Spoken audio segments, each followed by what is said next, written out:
გადაცემის წარმომადგენელია ალიანს ჯგუფი.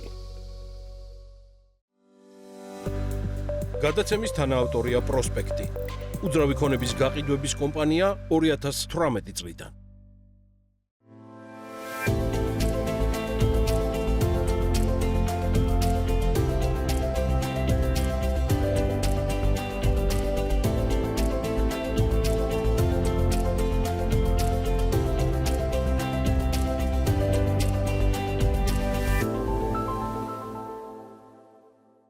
ჩვენ 2021 წელს გადავწყვიტეთ, რომ გაგვეკეთებინა კონფერენცია GREMO, რომლის მიზანიც იყო ერთ სივრცეში შეგვეკრიბა დეველოპერული სექტორის და მომიჯნავი სექტორის წარმომადგენლები იმისთვის, რომ ქონოდა ერთმანეთთან ძალიან ჯანსაღი კომუნიკაცია და მხოლოდ ერთი მიზეზი იყო ამ ყველაფრისთვის, რომ სექტორი განვითარდეს.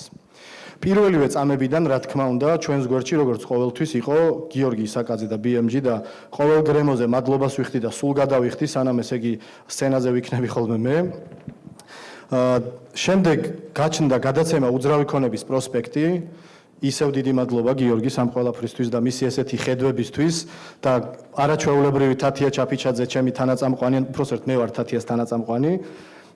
მოკლედ, ჩვენი გადაცემა ძალიან წარმატებულია, მინდა გითხრათ და დავიწყეთ ამ ყველაფრის ქოლგის ქვეშ GREMO-ს ერთობლივი გაზრდა და ბოლო 3 წელია ერთობლივად BMG-სთან ერთად ვაკეთებთ GREMO-ს და ყველაზე მნიშვნელოვანი ამბავი. წელს ყველაზე უპრეცედენტო მოთხოვნა იყო GREMO-ზე, როგორც ესე იგი მხარდაჭერის კუთხით, ასევე დასწრების კუთხით და ამისთვის ყველას მინდა რომ მადლობა უთხრა, განსაკუთრებით იმ გუნდს, ვინც ამ ყველაფერზე მუშაობს და ეს ცალსახად არის ნიშანი იმისა, რომ GREMO უკვე თავის მოწოდების სიმაღლეზეა და აუცილებლად გავაგრძელებთ კიდევ ამ ღონისძიების ორგანიზებას, გაკეთებას იმისთვის, რომ სექტორს ხელი შეუწყო. მემგონი დროა უკვე რომ გადავიდეთ ოფიციალურ ნაწილზე და ტრადიციულად პირველი მომხსენებელი იქნება TBC კაპიტალი, რომელიც წარმოადგენს კვლევას აჭარის უძრავი ქონების ბაზართან მიმართებით, რა გამოწვევების წინაშეა, როგორ მიმდინარეობს და რა სჭირდება უფრო მეტად რეგიონს განვითარებისთვის. ირინა კვახაძე, TBC კაპიტალის ვიცე-პრეზიდენტია ჩვენთან ერთად და ირინას ვთხოვთ სცენას. მოგესალმებით ყველას, მიხარია რომ მაქვს საშუალება რომ თქვენ გაგაცნოთ ჩვენი TBC კაპიტალის მიგნებები. უძრავი ქონება ახსენეს კიდეც დიდი სექტორია ძალიან მთლიანი შიდა პროდუქტის დაახლოებით 10-დან 13%-მდე ქმნის უძრავი ქონების მენეჯმენტთან ერთად და არ არის გასაკვირი რომ ჩვენც TBC კაპიტალი ძალიან ისე ახლოდან ვაკვირდებით სექტორს და ვუყურებთ თუ საით მიდის. ვიდრე გადავალთ აჭარამდე, ჯამში რა ხდება და როგორი არის ბაზარი, როგორ გაიზარდა. აი ამ გრაფიკზე ვხედავთ, რომ 2025 წელს ბაზრის ზომამ, რაც არის ფასი გამრავლებული გაყიდვების რაოდენობაზე, შეადგინა 2,4 თითქმის 5 მილიარდი დოლარი. ძალიან მნიშვნელოვანი არის ერთი რამ, რომ 2019-დან 2025 წლამდე ეს ბაზარი ყოველწლიურად compounded growth-ით, ანუ ყოველწლიური რთული პროცენტით, ესე ვთქვათ, იზრდებოდა 20%-ით, რაც საკმაოდ შთამბეჭდავი ზრდა არის. ამ ზრდაში გაყიდვების ზრდაც მონაწილეობს, ხო, ორი ცვლადის ნამრავლი არის, ფასი და გაყიდვები, იზრდებოდა როგორც გაყიდვები, ისე ფასი და ამ ყველაფერს ვნახავთ კიდეც. რაც შეეხება პირველ კვარტალში ბაზრის ზომა გაიზარდა 8%-ით და თუ გაყიდვების ნაწილში შევხედავთ, საკმაოდ ძლიერი იყო პირველი კვარტალი, ჩვენთვის გასაკვირად, სხვათა შორის, იმიტომ რომ არ ველოდით, სადღაც 19%-ით გაიზარდა და მეორადი ბაზარი იყო განსაკუთრებით აქტიური. ბათუმში ვარ და დარწმუნებული ვარ, ყველას კარგად იცით, ბათუმსა და თბილისში შორის გადანაწილება როგორია, თუმცა მაინც კიდევ ერთხელ შევხედოთ, ბაზრის ძირითადი ნაწილი 68% მოდის თბილისზე, შემდეგ ყველაზე აქტიური საქართველოში უძრავი ქონების ბაზრის თვალსაზრისით არის ბათუმი, გაყიდვების თვალსაზრისით 80% თბილისში, 70-დან 80%-მდე გამოკითხვაზეა დაფუძნებული დეველოპერების, არის საცხოვრებელი მიზნით და რეზიდენტებზე მოდის. ბათუმში ეს სურათი რადიკალურად სხვა არის პირიქით და პრინციპში წლებია ეს სურათი ასე არის. ბათუმში ძირითადად საინვესტიციო მიზნით ყიდულობენ ბინებს და ძირითადი მყიდველების კატეგორია არის არარეზიდენტი მყიდველები.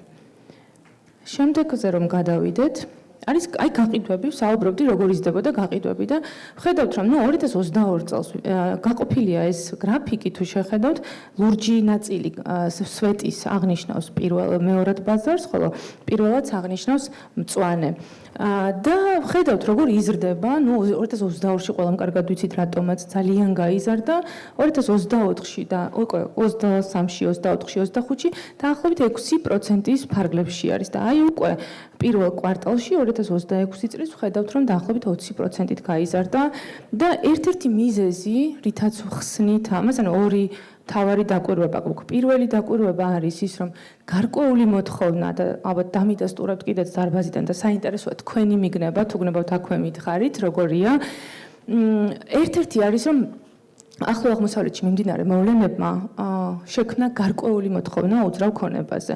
ჩვენ გვეგონა, რომ ეს მოთხოვნა არ შეიქმნებოდა, თუმცა, კაპიტალი ხშირად მიდის იქ, სადაც ნაკლები რისკია და ამ შემთხვევაში რეგიონის საქართველოს აღმოჩნდა ის ადგილი, სადაც იყო ნაკლები რისკი და ის კაპიტალი, რომელიც ემირატებიდან და არა მარტო ისრაელიდანაც გამოთავისუფლდა და ეძებდა რაღაც არხებს, წამოვიდა საქართველოში. არასრულად, რა თქმა უნდა, ახლა ამის ილუზია არ უნდა გქონდეს, არამედ მისი გარკვეული და რაღაც სპეციფიკური ნაწილი. რაც შეეხება ფასს, უბრალოდ ბინების რაოდენობა ბათუმს რაც შეეხება, გადავიდეთ ბინების რაოდენობაზე და ხედავთ, რომ ბათუმშიც ასევე საკმაოდ დიდი ზრდა არის, დამახასიათებელია, არ განსხვავდება ბათუმი ახლა მთლიანი არც თბილისისგან და არც ჯამური გაყიდვებისგან 2022-ში ჰქონდა დიდი ზრდა და აი ამ წლების მანძილზე იზრდებოდა 6%-ით გაყიდვები.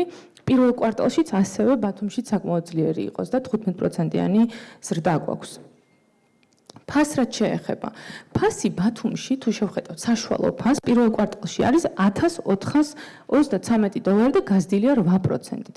და ბათუმის ფასი აღემატება თბილისის საშუალო ფასს, ესეც არ არის გასაკვირი, იმიტომ რომ თბილისი, გაცილებით დიდია და მრავალფეროვანი შეთავაზებები არის, განსაკუთრებით თუ კი თბილისის არაცენტრალურ უბნებს შევხედავთ, რომელთა განვითარებაც ახლა განსაკუთრებით აქტიურად მიდის და ძირითადად მიწოდება ამ ადგილებში არის კონცენტრირებული. ბათუმში ვხედავთ, რომ ფასი თუ კი თბილისში გაიზარდა დაახლოებით 5%-ის ფარგლებში, ბათუმში გაზრდილი არის ფასი 8%-ის ფარგლებში და აქაც ორი მიზეზია, ერთი შედარებით ისეთი მჭიდრო ტერიტორია გასავითარებლად ბათუმის ნაწილში, მეორე უფრო ესეთი სოფისტიცირებული პროექტები შემოდის ბათუმში და ეს ფასზე რა თქმა უნდა გავლენას ახდენს. და როდესაც ამაზე ვსაუბრობთ, ბოლო დროს ჩვენს პრეზენტაციებში, როდესაც ფასზე ვსაუბრობთ, მუდამ ვაინტეგრირებთ სლაიდს, სადაც ვადარებთ საქართველოს, მათ შორის ბათუმი იქნება ეს თუ თბილისი, გასაყიდ ფასს, სხვა ქვეყნების, სხვა ქალაქების ფასთან შედარებით. ეს რაღაცნაირად წარმოდგენას გვაძლევს, სად დგას თბილისი მსოფლიოსთან შედარებით, სად დგას ბათუმი მსოფლიოსთან შედარებით და რა მოლოდინი შეიძლება უნდა გქონდეს. თუმცა, როცა მოლოდინზე ვსაუბრობთ, ძალიან მნიშვნელოვანია, რომ გვახსოვდეს, რომ ეკონომიკა არის ფუნდამენტური რამ, რაც განაპირობებს ეს მოლოდინი განვითარდება თუ არა, გამართლდება თუ არა, ეკონომიკური ზრდა უნდა არსებობდეს, ეკონომიკას საშუალებას უნდა იძლეოდეს, რომ ფასის აფსაიდზე თუ ვსაუბრობთ, რომ ეს რეალისტეს. ჩვენ ვხედავთ, აქით შეიძლება ცოტა გაგეცინოთ, ხომ? არის ნიცა, იბიცა, სპლიტი, მაიამი, ეს არ არის შესადარისი ქალაქები, თუმცა დაახლოებით მასშტაბზე, რომ დიაპაზონზე რომ წარმოდგენა ქონდა, ამიტომ დავიტანეთ და ფასი $7,000, $7,500 კვადრატული მეტრის თქვათ ნიცაში. ბათუმ და შემდეგ უკვე აქ არის შედარებით უფრო შესადარისი კურორტები ფასის თვალსაზრისით. ბათუმი არის ყველაზე ქვემოთ. ხომ? აი ამ სიაში. აქ ერთი რაც შეიძლება რომ ვიფიქროთ არის რომ იმ შემთხვევაში თუ კი ბათუმი და საქართველოს ეკონომიკურად განვითარდება და არა მხოლოდ ეკონომიკურად, ახლა რეზორტს სჭირდება რომ ინფრასტრუქტურადაც განვითარდეს და დამატებითი შეთავაზებები არსებობდეს ტურისტული თვალსაზრისით და საინვესტიციო თვალსაზრისით, ფასის განვითარების საშუალება არსებობს და ახლა დიაპაზონსაც ვხედავთ, თუმცა რაღაც რაციონალური მოლოდინიც უნდა გქონდეს, არ უნდა ვიფიქროთ რომ თქვათ ნიცა შეიძლება იყოს ახლო მომავალში ჩვენი მიზნე მაჩვენებელი. შევეცადეთ რომ გვენახა დღეს რა შეთავაზებები არსებობს სამწუხაროდ კარგი იქნება თუ ერთად ვიმუშავებთ ამაზე და აჭარაში და ზღვისპირეთში მუნიციპალიტეტებს ვთხოვთ რომ მოაწესრიგონ ნებართვებზე ინფორმაცია, იმიტომ რომ ჩვენ თბილისზე გვაქვს ძალიან ისეთი დეტალური ინფორმაცია თუ მიწოდება პოტენციური რა შეიძლება იყოს, მაგრამ სამწუხაროდ მსგავსად ვერ ვიღებთ სხვა მუნიციპალიტეტებისგან.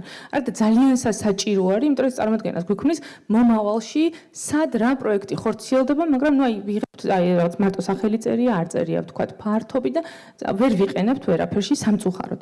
თუმცა არსებობს სხვა წყაროები და ჩვენ ნახეთ, აი დღეს მაგალითად კორტერზე რამდენი ბინა არის გამოტანილი როგორც შეთავაზება. სხვადასხვა და იმაში ბათუმში არის 70,000 და რო წარმოვიდგინოთ ხა 70,000 რას ნიშნავს, რომ განსაკუთრებით ბათუმის ეს არის დაახლოებით 4.5 წლის მარაგი.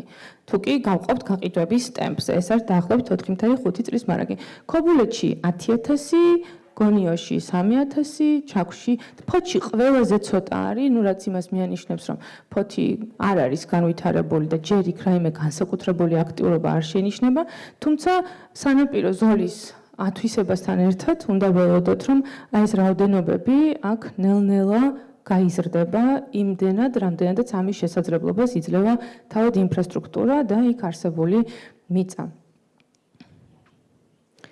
რაც შეეხება და რადგან საუბრობთ საკურორტო ადგილზე ბათუმზე, ზღვისპირეთზე, ეს ყველაფერი ძალიან აქაური აქტიურობა უძრავი ქონების მიბმული არის პირდაპირ იმაზე, თუ როგორი იქნება ტურიზმი. ტურიზმისთვის წლევანდელი წელი შედარებით მძიმე აღმოჩნდა, თუ კი ვამბობთ, რომ ახლო აღმოსავლეთისთვის ეს ახლო აღმოსავლეთის კონფლიქტი უძრავი ქონებისთვის გარკვეულწილად რაღაცა დადებითი ეფექტიც ჰქონდა, ყოველ შემთხვევაში არ დაუზიანებდა მცირე ნაკადებით ნახეთ გაყიდვების თვალსაზრისით, ტურიზმზე მკვეთრად ნეგატიური გავლენა ჰქონდა, შარშან გაიზარდა ტურიზმი და წელს იანვარი-თებერვალი, ჩვენ როგორ ვაკვირდებით, ხო მონაცემები ყოველთვიური აღარ არის, მაგრამ ვუყურებთ არარეზიდენტების ბარათებით დანახარჯები როგორია ქვეყანაში. და ვხედავთ, რომ საკმაოდ ძლიერი იყო აქ არის ეს აღნიშნული იანვარი-თებერვალი, 51%-ით გაიზარდა 32-ით და აი შემდეგ უკვე აპრილში აქ მზრდა მნიშვნელოვნად შემცირდა 19% 51-თან შედარებით დანახარჯების თვალსაზრისით საკმაოდ შემცირებული ტემპი არის ტურიზმის და მე უკვე შემცირდა გამინუსდა, რაც გადაითარგმნება საკმაოდ დიდ სტრესში აპრილის თვეში. თუმცა ეხლა ინდიკაცია მინდოდა მომეცა რა შეიძლება ველოდოთ, თუმცა დამაციეს ესე იგი 2 დღის წინ ისევ ალიაქოთი ატყდა ახლო აღმოსავლეთში, ხო? მაისში გაიზარდა ისევ და დავინახეთ ჩვენ, რომ ტურისტული აქტივობა ისევ გაუმჯობესდა და მოლოდინი გვაქვს, რომ თუ კი თუ ეს ძალიან დიდი დათქმა არის, ახლო აღმოსავლეთი ძალიან მნიშვნელოვან განაპირობებს, ეხლა ის რამეს ვამბობ, დარწმუნებული ვარ, არავისთვის სიახლე არ არის, განაპირობებს როგორი იქნება ტურისტული აქტიურობა საქართველოში წელს და თუ კი თქვა ეს კონფლიქტი და როგორც დღეს დილის ინფორმაცია არის არ აპირებს ტრამპი რომ განავითაროს და განაგრძოს ეს კონფლიქტი, თუ კი დღეს საღამოსთვის რამე არ შეიცვალა, იმიტომ რომ ძალიან სწრაფად იცვლება ყველაფერი, შეიძლება ვივარაუდოთ, რომ კარგი სეზონი შეიძლება გქონდეს წელს, აი ეს დანახარჯები ამას გვაჩვენებს. თუმცა თუ კი კონფლიქტი ისევ იმ წერტილს დაუბრუნდა, რა წერტილშიც ის იყო მარტში, ცხარე კონფლიქტი, სადაც ჩართული არის არა მხოლოდ ირანი, არამედ ემირატის სხვა ქვეყნები და ასევე ისრაელიც აქტიურად არის თავდასხმაში, მაშინ რა თქმა უნდა ტურიზმისთვის საკმაოდ სტრესული იქნება. კიდევ რასაც მინდოდა ხაზი გამესვა არის, რომ ოთახის საშუალო ღირებულება ბოლო პერიოდში, ანუ დატვირთულობა ბრენდირებულ სასტუმროებში იყო საკმაოდ კარგი, რასაც ვაკვირდებოდით ჩვენ ბოლო წლები, მაგრამ არ იზრდებოდა ნომრის ფასი. და ნუ დასკვნა გქონდა ესეთი, რომ ნომრის ფასი არ იზრდება, იმიტომ უпростоად დატვირთულობას ვინარჩუნებთ ამ კონკურენტული ფასით. წელს არის პირველი შემთხვევა, როდესაც ვხედავთ, რომ საშუალო ფასი ავიდა $129-მდე. და ეს საკმაოდ კარგი ნიშანია, თუმცა ნახოთ როგორ განვითარდება კიდევ ერთხელ მოვლენები და რამდენად შეძლებს ტურიზმი რომ ამას გაუძლოს. და ნუ რაც ასევე მინდოდა მეჩვენებინა და შეიძლება საინტერესო იყოს უძრავი ქონების თვალსაზრისითაც, ბევრი ძირითადი ახალი მიმართულებები ტურიზმის პეკინი, მუმბაი და ეს არის ის მზარდი ბაზრები, რომლებიც სულ უფრო და უფრო მეტად ინტერესდებიან საქართველოთი. შესაძლებელია, მესმის რომ ეხლა რაღაც ბაზრები გვაქვს ათვისებული უძრავი ქონებით, მაგრამ კულტურის გაცნობა და ის რომ საქართველო ვიღაცებისთვის ნაცნობია, ნიშნავს იმას, რომ გადაწყვეტილება უძრავ ქონებაზე ასევე გაცილებით უფრო ადვილი მისაღებია, ვიდრე სრულიად უცხო ქვეყანაში რაიმე ტიპის ინვესტიციაზე საუბარი. ამიტომ აი ამაზე დაკვირვება თუ რა ბაზრებიდან შემოდის დან არის ახალი ნაკადები, ვფიქრობ რომ თქვენთვისაც სასარგებლოა და აქ ხედავთ რომ ეს ქვეყნები არის, ვიცით, ახლო აღმოსავლეთი ისრაელი უკვე ბოლო რამდენიმე წელია საკმაოდ ისეთი მნიშვნელოვანი და ძლიერი ბაზრებია საქართველოსთვის, უზბეკეთი და ყაზახეთი არის. უზბეკეთს ხედავთ 40%-იანი ზრდა არის, ყაზახეთი შედარებით დაბალი ზრდით გამოირჩევა, კორეა, ჩინეთი და ინდოეთი ესეც არის ქვეყნები, რომლებიც საკმაოდ სწრაფად იზრდება და საინტერესო შესაძლოა იყოს თქვენთვისაც. და პრინციპში ბევრი დრო რომ არ წავიღოთ თქვენი ეს არის თუ როგორ არის გადანაწილებული ბათუმის გარდა სხვა ადგილებში ტურისტული ვიზიტები ვფიქრობ რომ აქ რაღაცა ალოგიკური არაფერი არ არის ქობულეთი ლიდერობს ბათუმის მერე და შემდეგ მოდის ურეკი შემდეგ ანაკლი აქაც იგივეს ვიტყვი ეს ყველაფერი არის არა ის რომ მოთხოვნა ზუსტად ესეთია. არამედ ის რომ დღეს რა მიწოდებაც გვაქვს იმ ფონზე, ის რომ ბათუმია განვითარებული, შემდეგ ქობულეთი აწვდის ყველაზე მეტ სერვისს და შემდეგ ყველა დანარჩენი უკაცრავად აისახება ყველაფერი შემდეგ უკვე რიცხვებშიც. მოკლედ ვისაუბრებთ ტურიზმის მონაცემებზე. ზოგადად თქვით უკვე და აღინიშნა რომ ტურისტული მაჩვენებლები არის საკმაოდ მზარდი, როგორც ტურისტული ვიზიტების, ასევე ზოგადად საერთაშორისო ვიზიტორების ვიზიტებთან მიმართებაში. დარჩენის ხანგრძლივობა არის საკმაოდ კარგი მაჩვენებელი, საშუალოდ 5-6 ღამეს ატარებენ საერთაშორისო და ადგილობრივი ვიზიტორები ბათუმში. 311 დარჩენის ობიექტი არის ეხლა რეგისტრირებული, რაც ქმნის დაახლოებით 24,000 საწოლის შესაძლებლობას და დაახლოებით 11-12,000 ჭრილში მერყეობს ოთახების რაოდენობა. რაც შეეხება საწოლების რაოდენობას 1000 ვიზიტორზე, ამ ნაწილში ჩვენ საშუალოდ 6 ვიზიტორი მოდის და ეს ითვლება რომ არის დაბალი მაჩვენებელი, ანუ შესაბამისად მოთხოვნა ჯერ კიდევ არის დასაკმაყოფილებელი, შეიძლება ვთქვათ.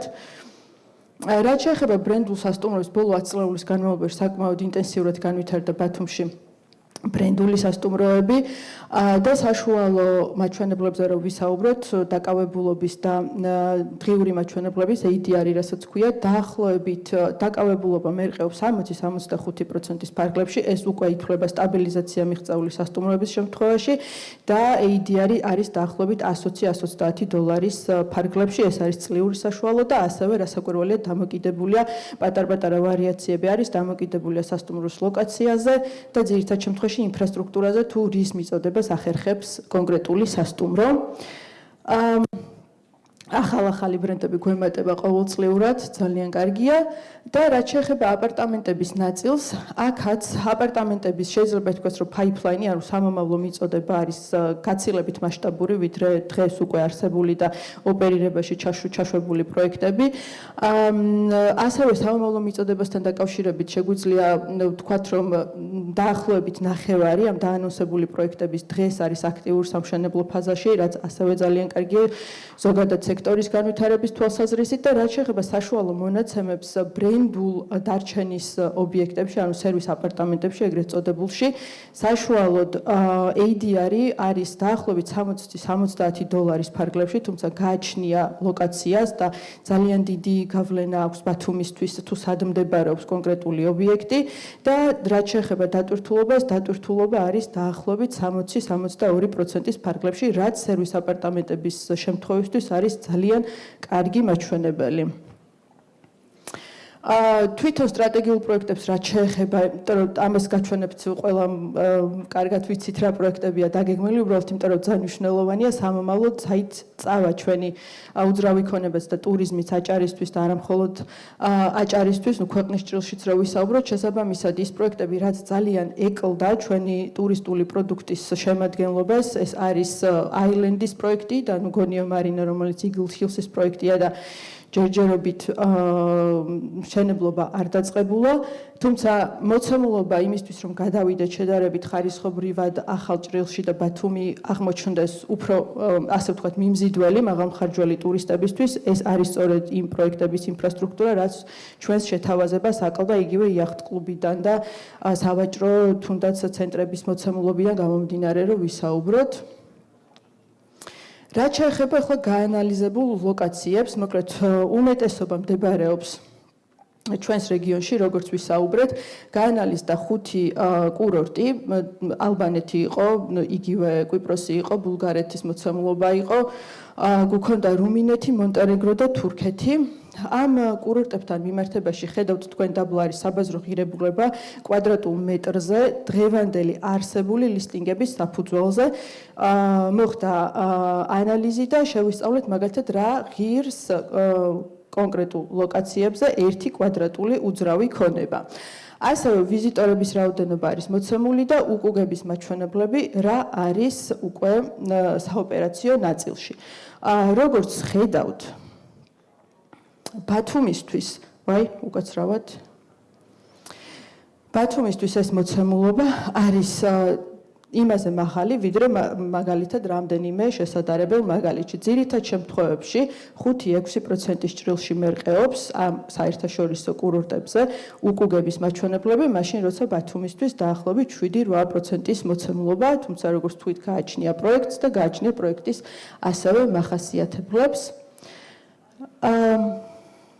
ამ ანალიზის საფუძველზე მოკლედ 4 ასე ვთქვათ, მახასიათებელი გამოიყო. პირველი ეს იყო ფართობი ზოგადად კურორტის ნაწილში, საიჯარო ამონაგები, ბრენდების კონცენტრაცია ბაზარზე და ფასის ზრდის პოტენციალი. ამ ნაწილშიც ხედავთ, რომ ბათუმი არის საკმაოდ კარგი პოზიციონირებით წარმოდგენილი და მაგალითად ბრენდების კონცენტრაციაში მხოლოდ და მხოლოდ უსწრებს ბოდრუმი. თუმცა აქ ისიც უნდა აღინიშნოს, რომ ბოდრუმის შემთხვევაში მაგალითად ბრენდები არის გაცილებით მაღალხარისხიანი, უფრო ლაქშერი ეგრეთ წოდებული სეგმენტისკენ მიმართული ვიდრე ჩვენთან.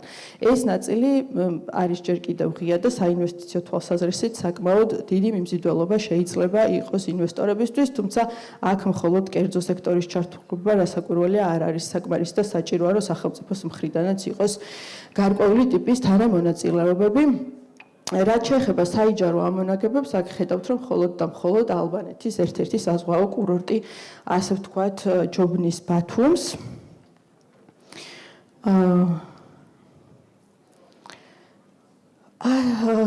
დამატებით კიდევ რომ ვისაუბროთ, ესე იგი ბათუმის საშუალო შეწონილი ფასი აქ ხედავთ თქვენ დაახლოებით 1600 евро გამოვიდა. ესეც ეყრდნობა არსებულ ლისტინგებს, გაანალიზებულია ბაზარზე არსებული გასაყიდად გამოტანილი უძრავი ქონება და ალბათ ხედავთ, რომ საკმაოდ დიდი სხვაობა მაგალითად ტრანზაქციებთან მიმართებაში და აქ ამ ნაწილში შეიძლება ახსნა ის იყოს, რომ ძირითად შემთხვევაში ტრანზაქციებში განსაკუთრებით ბათუმისთვის ხდება უფრო თეთრი კარკასი და მწვანე კარკასის მდგომარეობით გასაყიდებინები და ამასთან ერთად ჩამორჩება, ასე ვთქვათ, დროში რეალობას ტრანზაქციების ნაწილი დაახლოებით 2 წლით, 3 წლით არის ხოლმე აცდენა, იმიტომ რომ როგორც წესი ბოლო ეტაპზე ხდება ხელშეკრულებების რეგისტრირება საჯარო რეესტრში. ამონაგებზე როგორც ვისაუბრეთ, დაახლოებით 7.4% გამოვიდა ბათუმის შემთხვევაში, რაც რეგიონის ჭრილში ერთ-ერთი ყველაზე მაღალი მაჩვენებელია და საშუალო ფასთან მიმართებაშიც, მაგალითად სხვა კურორტებთან შედარებით, ბათუმის მოცემულობა არის ფასი ერთ-ერთი ყველაზე დაბალია. რაც შეეხება სამომავლო პოზიციონირებას, ამ ნაწილში ანალიზის საფუძველზე სხვა კურორტების ასე ვთქვათ შესწავლით, რაც ჩვენთვის მნიშვნელოვანია, ეს არის, რომ ტურისტული პროდუქტების შეთავაზების ხარისხი უნდა გაუმჯობესდეს, იმიტომ რომ თუნდაც ევროპის ამ ნაწილის საზღვაო კურორტებზე ძირითად შემთხვევაში ტურიზმის ზრდა, უძრავი ქონების ზრდა მოხდა მას შემდეგ, რაც მოხდა სახელმწიფოს ჩართულობა, გაუმჯობესდა ტურისტული შეთავაზება, გაუმჯობესდა ინფრასტრუქტურა, მათ შორის აეროპორტები გაფართოვდა, დაემატა პირდაპირი ფრენების სხვადასხვა მიმართულებებით. ამასთანავე მოწესრიგდა შიდა გზები, გადაადგილება გახდა უფრო მარტივი და კურორტის ინფრასტრუქტურა ადაპტირდა, ასე ვთქვათ, საერთაშორისო და ადგილობრივი ვიზიტორების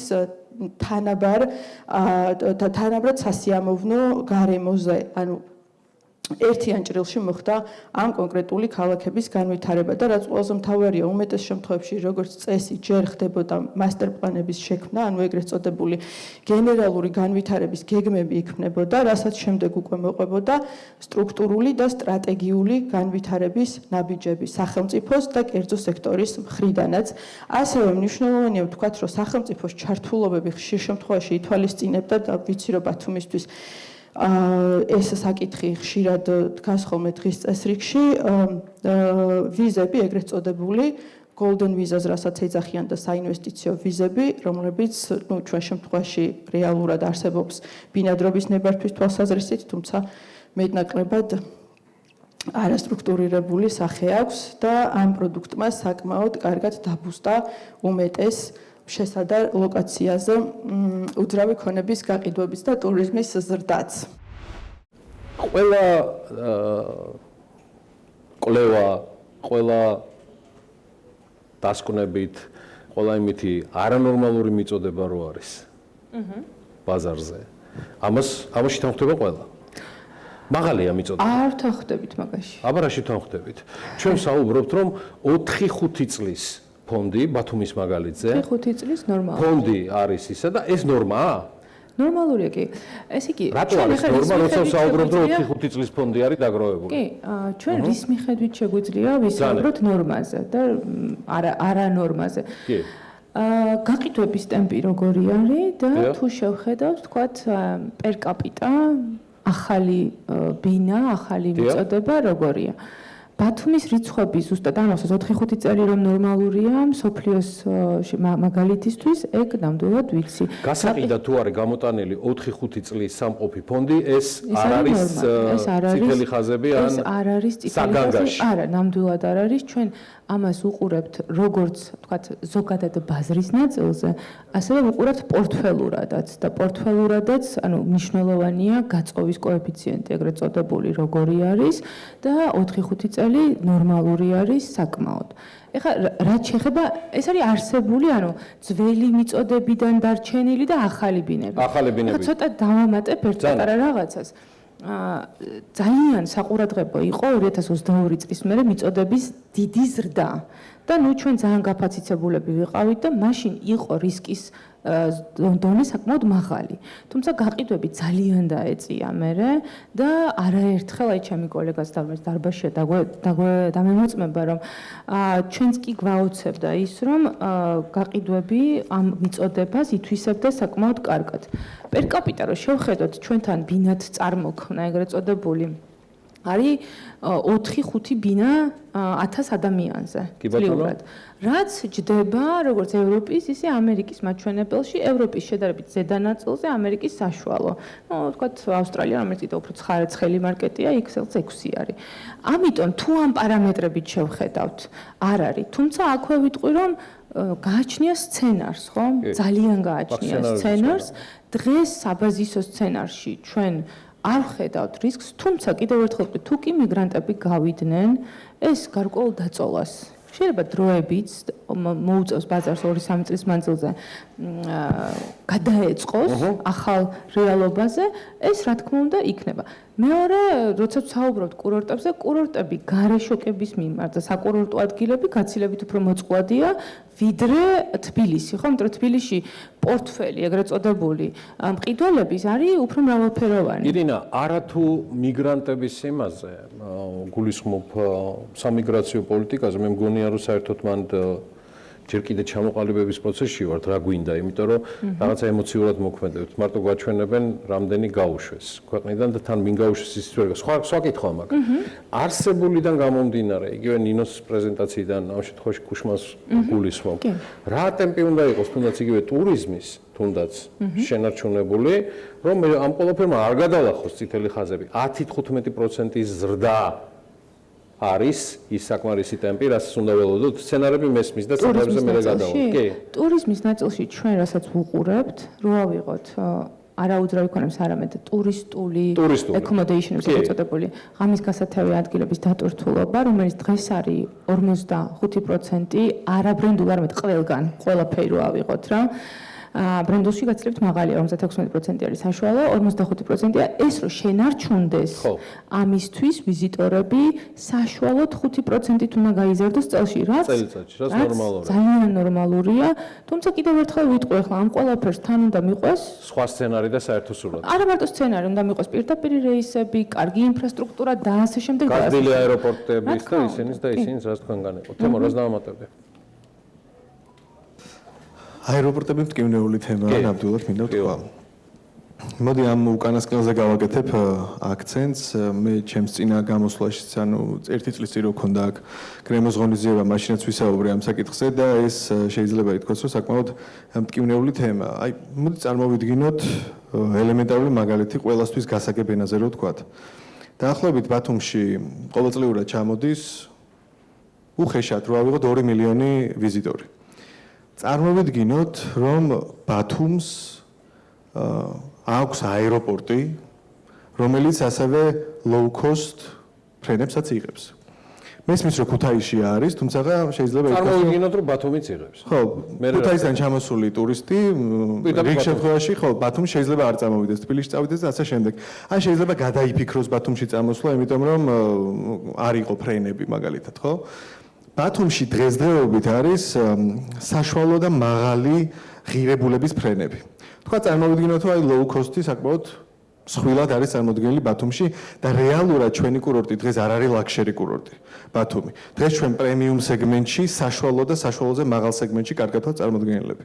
თუ წარმოვიდგინოთ, რომ low cost-ი ბათუმში ბევრად უფრო აქტიურად არის წარმოდგენილი და ამ 2 მილიონი ვიზიტორიდან შეიძლება მილიონი ვიზიტორი low cost-ით მგზავრობს, ანუ მას აქვს მინიმუმ სადღაც $200 მეტი დასახარჯი ბაზარზე. ანუ სადღაც $200 მილიონი მეტი ინვესტიციაა ბათუმის რეალობაში. როგორც სასტუმროებში, ასევე ტურისტულ სხვადასხვა ობიექტებში და ვფიქრობ, რომ დღეს ეს არის ზუსტად ის, რაც ბათუმს სჭირდება.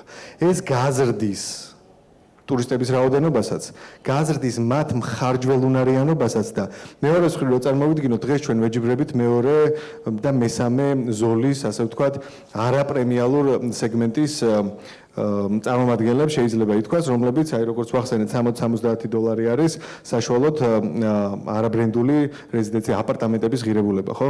დღეს ჩვენ ვეჯიბრებით მათ ფასში. იმიტომ რომ თუ ის ჩემზე ორჯერ და სამჯერ უფრო იაფ ფასს თავაზობს, ბუნებრივია რომ მომხმარებელი დამსვენებელი წავა იქ და ჩემთან შეიძლება ნაკლები წარმოვიდეს. მე მათთან მიწევთ სჭიდაობა, მაგრამ თუ ეს დამსვენებელი უფრო აქტიურად ჩამოვა ბათუმში და ბევრად უფრო მეტი ბიუჯეტი ექნება მას დასახარჯად ბათუმში. ბუნებრივია რომ ეს დაბალი სეგმენტის, ასე ვთქვათ, აპარტ-ოტელები, რომლებიც საკმაოდ მრავლად არის დღეს ბაზარზე, ისინი ფასს რაღაც დოზით წამოწევენ, რადგან მათთან მოთხოვნა გაიზრდება და მხარჯველუნარიანი საზოგადოება და დამსვენებელი მათ რიგებში გაიზრდება. მათ რიგებში თუ გაიზრდება, შემდგომ ჩემთანაც გავზდი. ჩემთანაც თუ გავზდი, ზოგადად მთელი მარკეტი, მთელი ბაზარი ამით სარგებელს მიიღებს. აეროპორტის ინფრასტრუქტურა არის ერთ-ერთი ყველაზე მნიშვნელოვანი, რომელიც შეიძლება ჩვენ გადაწყვეტილების ნაწილში მივიღოთ სახელმწიფოს დონეზე. დღეს ჩვენ მოვისმინეთ ირინას პრეზენტაცია თუ არ ვშტები ამონაგებთან დაკავშირებით ინვესტიციებზე, ხო ასეა? მაშინ ჩემი კითხვა ესეთია. დღევანდელი ფასების პირობებში, თეო. რამდენ ხანში ამოიღებს ინვესტორი ჩადებულ თანხას? და მთელი ეს მარკეტინგული კამპანიები, რაც ახლავს, მათ შორის ჩვენს ეთერებში ამას ყველაფერს, ხომ არ არის ერთი დიდი გემრიელი მარკეტინგული ტრიუკი? გააჩნია რა პერსპექტივით შევხედავთ ამას. ჩემთან არის კითხვა თუ ირინას? ჯერ შენთან. კარგი. ნუ ცდილობ ირინამდეც მივარ. არა, პირიქით მე მიხარია ამ კითხვაზე პასუხი და არაერთხელ გაგვიწია ჩვენ კულუარებში ამ კითხვაზე პასუხი. შერშანწირაც იყო ამაზე საჯაროსო უყარე. გისმენთ. დღეს საქართველოში ბათუმში კერძოდ ჩვენ არ გვჭირდება რაღაც არარეალური რიცხვების ბუდიში და დაბრეხვება. ჩვენ რეალურად გვაქვს ის შესაძლებლობა, რომ თუნდაც იმ საშუალო ღირებულებებით შევქმნათ ის უკუგება ინვესტიციებზე, რომელიც მაგალითად იმ ქვეყნებში, რომელზეც ჩვენი ინვესტორები აკეთებენ გათვლას, იქ არ ხდება. ჩვენ მათთან კონკურენციაში საკმაოდ წელში გამართულები ვართ და გულისხმობ რას? თუ მაგალითად ნაჩვენები იყო 1988 დოლარი იყო საშუალო ფასი ბათუმში, ხო? და იყო 7% უკუგება. ამ რეალობაში 7% უკუგება შეიძლება ბუნებრივი იყოს იმოცემულობით, როდესაც გაქირავების მაჩვენებელი, საშუალო მაჩვენებელი სადღაც 60-70 დოლარზე მერყეობს. ჩვენს რეალობაში მაგალითად ისეთი პრემია, აი მაგალითად ამ შენობაზე მაქვს საუბარი. საშუალო დატვირთულობა აი იხსენა 45%. 50%-ზე ზადის და სეზონზე ის დამატებითი არხების საშუალებით, რომელზეც ჩვენი მენეჯმენტ კომპანია გავიდა და ბრენდული სასტუმროების დატვირთვაზე ბრენდული სასტუმროების ანუ არაბრენდული საუბარი. არმინიც არის წარმოდგენილი აქ ჩვენი მენეჯმენტ კომპანიის ვიცე-პრეზიდენტი და დამეთანხმება რომ რეალურად ჩვენ შეგვიძლია ჩვენი სერვისით და ჩვენი ინფრასტრუქტურით ისეთი დამატებითი ბენეფიტები და ღირებულება შევქმნათ ჩვენი ინვესტორებისთვის, რომ ის პროცენტები, რასაც ჩვენ ვაჩვენებთ, რეალურად გამართლებული იყოს. 5 წლის წინ ბათუმში გაიყიდა ბინები, რომლებიც პრემიუმ ხარისხი იყო. გაიყიდა რა, ესეთი იყო. დღეს ფასადურიც და ამორტიზებულიც უკვე. ხო და შესაბამისად მე კითხავ აქ ხა რაღაც მე მგონი ჰართოკის ესში შევედი. ისა 2030-32 წლისთვის რა გარანტიაა რომ იგივე ბედს არ გაიზიარებს დღევანდელი შეთავაზება? მოგესალმებით, მადლობა ამ შესაძლებლობისთვის. მადლობა საინტერესო მოხსენებისთვის TBC კაპიტალს და კუშმანს და ჩვენ აქ როცა შევიკრიბეთ მე სხვა კუთხით შემოვატრიალებ თქვენს ჰართოკის თემას თან აჯენდასაც არ გავცდები ჩვენ აჯენდაზეც იყო საუბარი პრემიუმ ხარისხის შენობა და თქვენ ბოლოს რაც ახსენეთ აი 5 წლის წინ რაც იყო იქნება ის ხარისხი შენარჩუნებული და ასე შემდეგ აი ზუსტად მოყვებით თემას არ გადავხუროთ სხვა კუთხით შეგახედებთ ამ ყველაფერს ჩვენ აქ როცა შევიკრიბეთ ყველანი უყურებდით აი სასიამოვნო ციფრებს რამდენი იუნიტი იყიდება, რამდენი პროცენტი იყიდება, რამდენი კვადრატი და დეველოპერის თვალით რო შევხედოთ, IELTS-ისთვის ეს არის 2725 იუნიტი, მილიონს პლუს 1 კვადრატული მეტრის გაყიდვა და ასე შემდეგ, ასე შემდეგ. რა, უსასრულოდ შეგვიძლია გავაგრძელოთ, მაგრამ ერთი წუთით სხვა კუთხით შევხედოთ ამ ყველაფერს, გადავინაცვლოთ ყიდველის მხარეს. ორი ტიპის პროდუქტს ყიდით, ხო ეს არის საინვესტიციო და საცხოვრებელი. კი. ვისაც საცხოვრებელ სახლს მივყიდით, მოდი ესე დავარქვათ. ვიღაცისთვის მთელი ცხოვრების ოცნება. ერთხელ ყიდულობთ. ეს ხო პირველად ისეთი პროდუქტი არ არის მარკეტში ჩავირბინეთ ვიყიდეთ. მეორე დღეს კიდევ იგივე არჩევანზე მივდივართ. ისევ იმ დაპირებაზე მივდივართ და ნდობაზე. და ვიღაცის 10, 15, 20 წლის დანაზოგი შეიძლება იყოს. მთელი ცხოვრების ოცნება, ოჯახის უსაფრთხოება, მომავალია, კომფორტია და ნდობა. როცა საინვესტიციო საუბრობთ, თქვა მეორე ტიპის პროდუქტია. ზუსტად ესე იყო თქვენს კვლევაში თბილისში ძირითადად საცხოვრებელზე იყო აქცენტი, ამიტომ მივყევისო თქვენ თემას ბათუმში საინვესტიციო. არის საინვესტიციო და ადამიანებს ვარწმუნებთ, რომ ისიც რა ჩვენს პროდუქტში თქვენი თანხის დაბანდება იქნება მომგებიანი, რადგან ეხლა ვსაუბრობთ. ოღონდ აქაც მოზომილებ და ძალიან მართლები უნდა ვიყოთ და უნდა ვთქვათ, რომ ისიც რა 20%-იანი ROI იქნება დღეს როგორც ვხაროთ, ხოლმე ამ ტერმინს ამონაგებს 20%-იანი იქნება აპრიორი თავიდანვე ტყუილა. შეიძლება სწორად აუხსნათ და უთხრათ, რომ ისიც რა თვითონ ამ უძრავი ქონების ფასი სწრაფად დინამიკაში ზრდადი იქნება და შესაძლოა 3-4 წლის შემდეგ გაზრდილი პლუს 30% მეტი ძვირად ქონება მიიღოთ, მაგრამ ამონაგები ხო, ეს ვერ იქნება სწორი დაპირება. და პასუხისმგებლობაზე, როდესაც მივდივართ, სად მივდივართ, რომ დღეს ჩვენ მომხმარებელს თავაზობთ რას, მარკეტინგ შორის არჩევანს და რეალური ხელშესახები მომხმარებელს სად უნდა მიიღოს გადაწყვეტილება, პასუხისმგებლიანი გადაწყვეტილება. ჩვენ ხშირად ვამბობთ, რომ აი მომხმარებლის ხარჯს თუ გადავალთ სამწუხაროდ დაბალფასიანი შენაძენი ხშირ შემთხვევაში ყველაზე ზვირი გიუჯდება ხოლმე ცხოვრებაში და ასეც ხდება თუ უპასუხისმგებლო დეველოპერთან აღმოჩნდა და ჩვენ ვამბობთ ესეთ რამეს მოდი იყოს ყველაფერი გამჭვირვალე გავზომოთ და შეგვაფასეთ განხორციელებული პროექტებით შეგვაფასეთ დასრულებული პროექტებით რამდენად რაცაც დაგვიდით როგორ შევასრულეთ რამდენად დროში დავასრულეთ პროექტები და ის თუნდაც ამონაგები დატვირთულობაზე რაზეც საუბრობთ რამდენად სწორი იყო რამდენად გამოყევით და აქ მივდივართ ძალიან მთავარ სათქმელზე დეველოპერის მართვაზე როცა ჩვენ მართვაში ვრჩებით და გეუბნებით რომ იცით რა ჩვენი გარიგება როცა დაიდო იქ კი არ დამთავრდა ან თუნდაც გასაღების გადმოცემით მე მართვიდან არ გავდივარ ბოლომდე ვრჩები იმიტომ რომ ვარ პასუხისმგებელი და რატომ ჩემს დაპირებას ვასრულებ გაქირავიდან ამონაგებში დაპირებას ვასრულებ თქვენი კომფორტული ცხოვრებისთვის დაპირებას ვასრულებ რომ მე იმდენად პასუხისმგებელი და დარწმუნებული ვარ საკუთარი პროდუქტის ხარისხში რომ არ მეშინი ამ პროექტიდან გასვლა მზადავარ აწლეულობით დავრჩე მზადავარ მოგემსახუროთ მზადავარ ვიცი თუ რა შევქმნით თქვენამდე რა მოვიტანე და მე მივიდივართ ამ სწორ მართვაზე აქ თვითონ რა უყოთ ვინც 20%-იან ამონაგებს პირდება როცა რეკლამებში პრემიუმში გადის ყველაფერი და მე ამას რეალურად ადევალვირებს. მადლობა ჩაწოდებისთვის, როგორც ამოვერთ.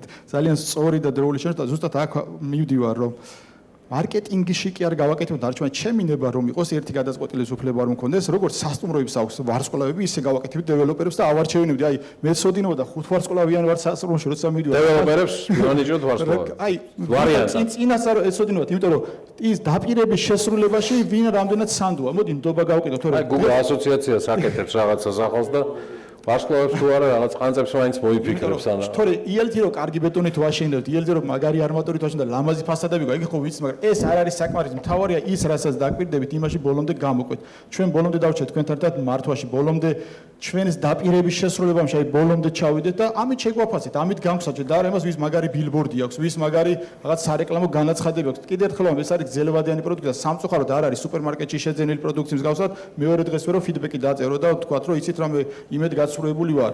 ამ ხელშესახებასაც ესე შევქმნიდი ჩემი ნება რომ იყოს ერთი გადაწყვეტილების უფლებით. შევაჯამებდი ამ ყველა კითხვას, რაც აქამდე დაისვა და მე პირიქით ვფიქრობ, რომ რეალურად ბათუმში გვაქვს დეფიციტი მაღალ ხარისხიანი პროდუქტი. კი, დეფიციტი არსებობს მაღალ ხარისხიანი პროდუქტი. მომკლეს გეთანხმება. იმიტომ რომ ძირითადად თემოსაც ვეთანხმები low cost-ი არის აქ და შესაბამისად ძალიან მნიშვნელოვანია რომ დეველოპერებმა გააერთიანონ სამი უმნიშვნელოვანესი რამ, ეს არის ხარისხი, გრძელვადიანი ხედვა და არქიტექტურა, იმიტომ რომ ეხლა ლოკაცია კი ჩვენ ვირჩევთ, მაგრამ ლიმიტირებული რაოდენობისაა. შესაბამისად ესე არ არის დაუშვათ, რომ ყველა მოხვდეს თქვენაი ლოკაციაზე ლინა ამიტომ ეხლა მაგაზე ვერ ვისაუბრებ.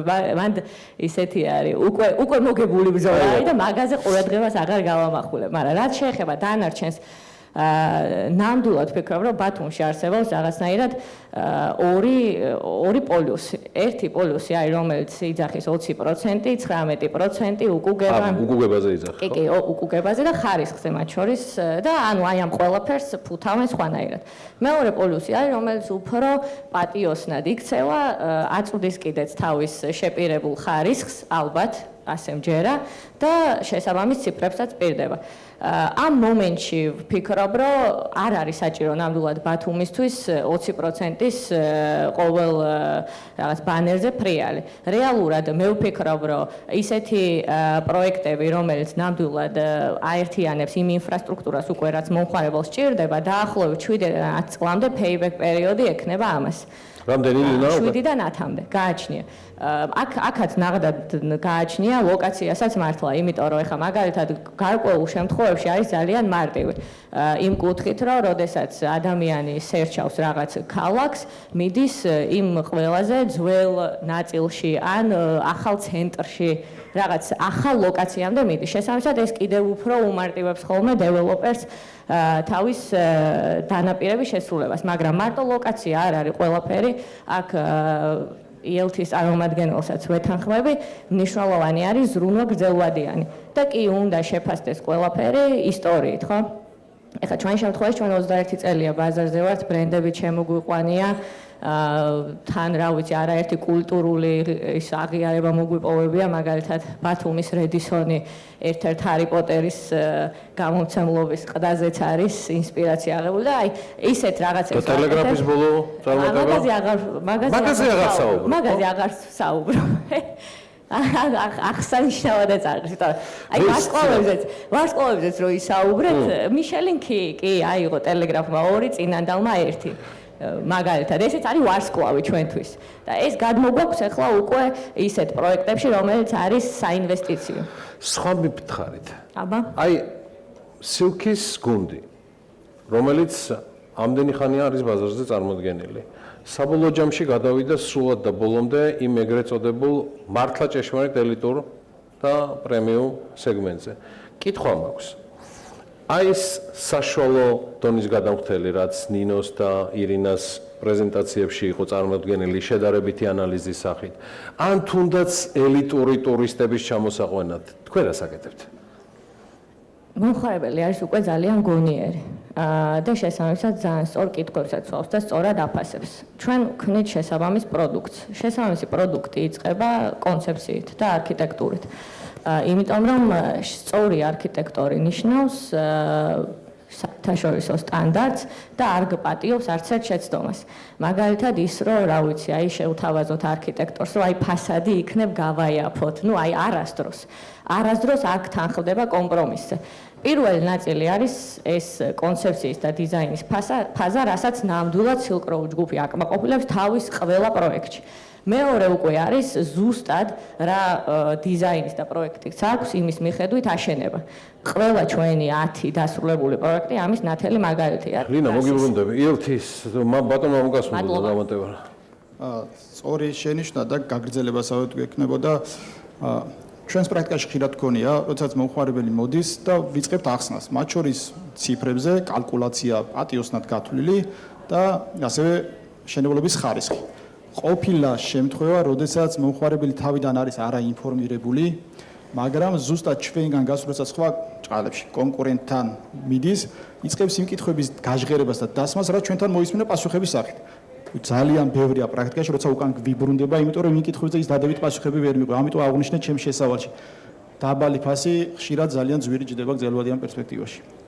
ამიტომ თქვენ რაც ახსენეთ, აი მომხმარებლების ინფორმირებულება ზუსტად მიწოდება ერთ-ერთი გამოსავალეს და გასაღებიც კი არის ამის თანაბარი წესები შექმნათ ამ ბაზარში. ბატონო მამუკა, პირადად თქვენი გუნდი, როგორ აპირებთ დაუპირისპიროთ სხვათა აგრესიულ მარკეტინგს, რომელთა შინაარს მაგალითად მე ჯერ კიდე დასაბამი მახსოვს ჩემი და თემო ბიწაძის ბევრი საუბრისა, რომელიც ცალკე რეკლამას ეხებოდა, ეს წლები იყო და თორშტები ამ დარბაზში იყო, მაგრამ ვკითხო თქვენთან მაგ საქმემან ჩვენმა, ანუ ჩვენმა პროექტებმა, ჩვენმა დასრულებულმა, აგერ ლინაც გიკრავთ თავს, მაგრამ მაშინ ყველასთან მაქვს ესეთი კითხვა.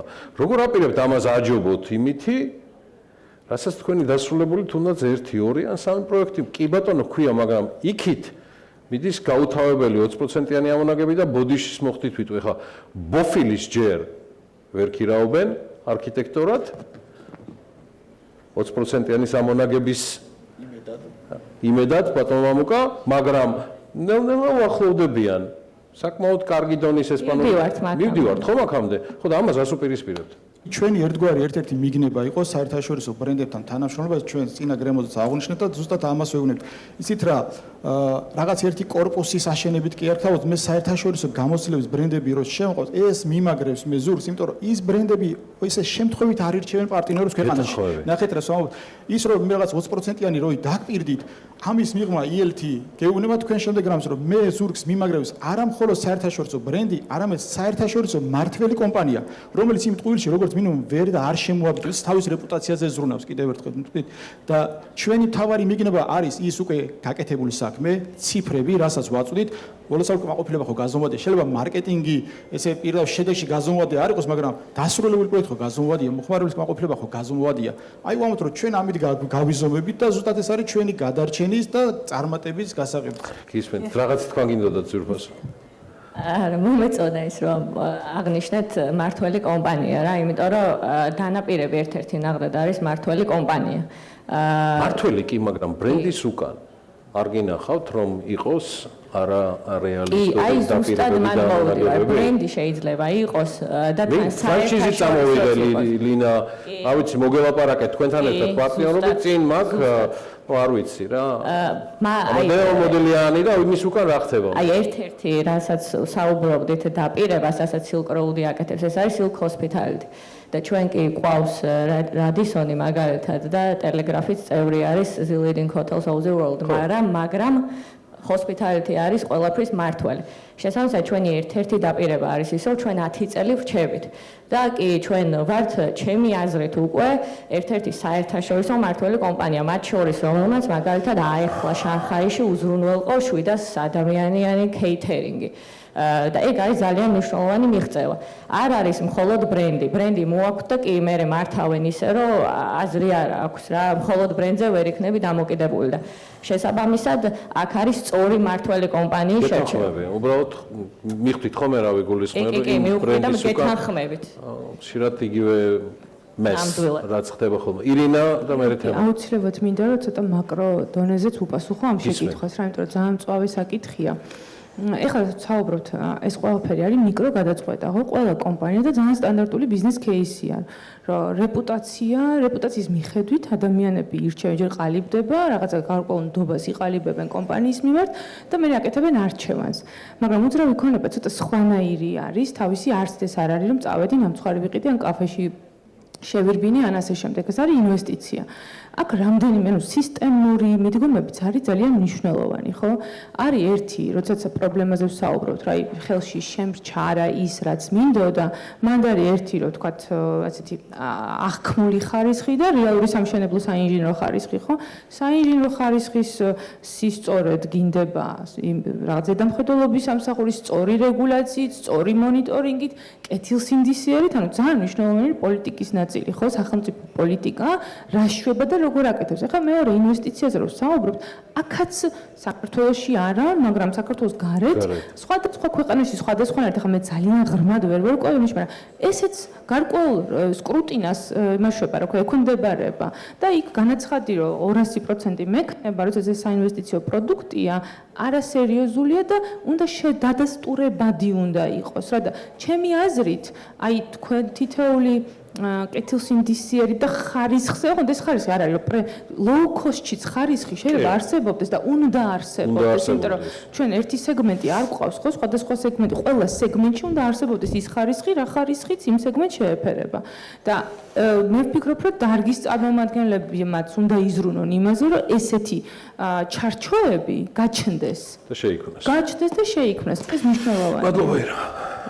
ბატონო, თქვენის ნებართვით ჩვენ საუბრობდით კითხვები მოამზადეთ თუ იქნება თუ არა და მე რა უკვე მივხვდეთ. ჩვენ საუბრობდით არასწორ მარკეტინგზე. ვიდრე არასწორ მარკეტინგს შევეხები და გავაგრძელებ, აქ კიდე აგრესიული მარკეტინგი შემოვიდა. ამაზე ქონდა წინასწორში საუბარი. კი, ამ საკითხს შევეხები, მაგრამ მინდა აუცილებლად გავუსვა ხაზი ჩვენი ქალაქის, პირველ რიგში ვიტყოდი, ჩვენი რეგიონის სიჯანსაღეზე ძალიან დიდ გავლენას ახდენს ჩვენი კეთილსინდისიერი დამოკიდებულება. ყველა დეველოპერს უნდა კონდეს თავისი კეთილსინდისიერი ვალდებულება სოციალური პასუხისმგებლობის ნაწილში. გულისხმობ რას? ჩვენ კარგად ვიცით ამ სექტორში ვართ და უხეშად ყველაზე იაფიანი, ვიტყოდი იაფიანი უძრავი ქონების აშენება რა ჯდება, ყველამ კარგად ვიცით. როგორ შეიძლება იაფიანი უძრავი ქონება გაყიდო $700 პირველ ზოლში. ჩემთვის წარმოუდგენელია ისეთი მესიჯები, ისეთი წინადადებებია ბაზარზე, რომ და ხალხიც ამ ყველაფერს ძალიან ისე აქტიურად იჯერებს და საკმაოდ აქტიურად გვირეკავენ და გვეკითხებიან, ღირს ყიდვა. ყოველთვის ნეიტრალურ პოზიციას ვიჭერ ხოლმე ასე დროს, რადგან რჩევა ვაიდა მოხდა სასწაული და გამართლა, ხო, ჩემი ვალდებულება ხო უნდა იყოს, მაგრამ მე არ მჯერა ასეთი რაღაცების. მე ვიცი რა ჯდება იაფიანიც, საშუალო ხარისხისაც და მაღალი ხარისხის უძრავი ქონების მშენებლობას. მეორესაც ვიტყვი, აი მაგალითად დღეს ჩადებული ინვესტიციით ხვალიდან გაძლევ მე შენ უკუგებას. ხვდებით ჩვენ ამას ბაზარზე და საკმაოდ აქტიურად. ინვესტორი როგორ შეიძლება თავდაჯერებული იყოს ასეთი შეთავაზების დროს. აი წარმოვიდგინოთ, დღეს მე ინვესტიცია გავაკეთე და ხვალიდან მიუხედავად ისა, რომ მშენებლობა ჯერ შუა ფაზაშიც კი არ არის, ხვალიდან მე დეველოპერი უკვე გარანტირებულ შემოსავალს პირდება. კარგი, ხვდები რომ თქვა ფასში იყო ჩადებული და იქ რომ $800 მახტევინებ, შეიძლება $2000 ჩადებული აქვს ან $3000 იმისთვის რომ მე 2 წლის განმავლობაში ფული გადამიხადოს. კარგი, ხვდები ეს ფასდაკლების ერთი მექანიზმია, მაგრამ რის ხარჯზე ვეუბნები მე ამ ყველაფერს ინვესტორს, ხო? რის ხარჯზე ვკერავ ინვესტორს და რის ხარჯზე შემყავ შეცდომაში, როცა 3-5 წლის შემდეგ, 6 წლის შემდეგ ინვესტიცია რომელშიც თითქმის $10,000 ქონდა კვადრატში ჩადებული, რა უკუგებას მიცემს რეალურად, როცა რეალურ რიცხვებთან ექნება შემხედლობა და ის მეორეულ ბაზარზე უკვე რა ფასით უნდა გამოვიდეს, ამაზეც ძალიან უცხოა და უცნაურია ჩემთვის პასუხი. და ამ ყველაფერთან ერთად დაუბრუნდები იმ აგრესიული მარკეტინგის ნაწილს. აგრესიული მარკეტინგი დღეს არ ხდება და არ გვხვდება მხოლოდ და მხოლოდ ციფრულ სამყაროში და მხოლოდ ბილბორდებში. აგრესიული მარკეტინგის message box-ი ყოველდღიურად მოგდის ოფისში. კერძოდ ინვესტორებისგან, რომლებიც მოდიან და უკვე ასაჯარო, უკვე პირდაპირ ამბობენ, რომ აი თქვენზე ასეთი რაღაცა თქვენს, აი ჩვენ ასეთი მაგარი რაღაცა, აი იმ კომპანიას ესეთი მაგარი. დღესაც ვისხედით მე გაყიდვების გუნდთან ერთად თბილისიდან რომ ჩამოვედი, ვიკრიბებით ხოლმე და ამ ღია წესებს უზიარებთ, ღია საკითხებს ერთმანეთს და ვსაუბრობდით ზუსტად ამ საკითხებზე, რომ არის ძალიან ბევრი კომპანია და მათ შორის ბევრი აქაც არის, რომლებიც რეალურად საუბრობენ და აკნინებენ სხვა დეველოპერებს მათი ჯგუფით და ამის ხარჯზე ახდენენ მათი პროდუქტის პრომოციას. და ქონდა საუბარი, რომ თემო მოგვეცი ამის შანსი, რომ ჩვენც ჩამისუფლო და ჩვენც გავაკეთოთ. მე არ მინდა ამ წესებით თამაში და ამაზე თავიდანვე უარი ვთქვით, წლების წინ უარი ვთქვით. და არც დღეს ვაპირებ, რომ მე ამ თამაშში შემოვიდე რა. მადლობა.